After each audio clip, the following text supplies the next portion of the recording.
చంద్రబాబు మేనిఫెస్టోని చూపిస్తూ QR code అని చెప్పేసి వైఎస్ జగన్మోహన్ రెడ్డి చంద్రబాబు పథకాలు ఇంటింటికి వంచన అని చెప్పేసి అంటున్నారు. దానిపై మీ రియాక్షన్ ఏంటండి? చంద్రబాబు పథకాలు వంచన మాటలు మాత్రం కాదండి. అయితే మరి జగన్మోహన్ రెడ్డి గారు మరి పెట్టినటువంటి ఖర్చు మన రాష్ట్రంలో బడ్జెట్ని మించి ఖర్చు చేయడం జరిగింది. అయితే ఆ పథకాలు అమలు చేయడానికి అనేది మొదటి సంవత్సరమే మనం జరిగింది వేళ మనకి ఇంకా 4 సంవత్సరాలు ఉంది అవకాశం ఉంది.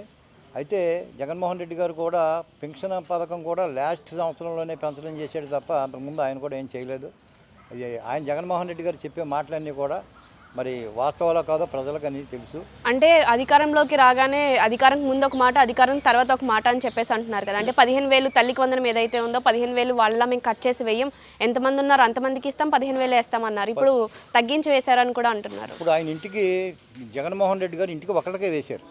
ఇప్పుడు ఇంటికి 3 ఉన్నా 4 ఉన్నా 6 ఉన్నా పిల్లలు ఉన్నా సరే ఈయన మొత్తం అందరికీ కూడా వేస్తున్నారు. అయితే 2,000 రూపాయలు అనేది అది ఎవరి జేబులోకి వెళ్ళో అది కలెక్టర్ గారు స్కూల్స్ అభివృద్ధి కోసం అని చెప్పి 2,000 రూపాయలు కేటాయించడం జరిగింది. అంతే తప్ప ఇది ఎవరో స్వార్థం కోసం లేకపోతే ఎవరో ఖర్చు పెట్టుకుంటాను కదా. అవన్నీ కూడా జిల్లా అధికారి కలెక్టర్ గారి పర్యవేక్షణలో ఆ డబ్బులు నిధులన్నీ కూడా వీటికి ఖర్చు అవుతాయి స్కూల్స్కి.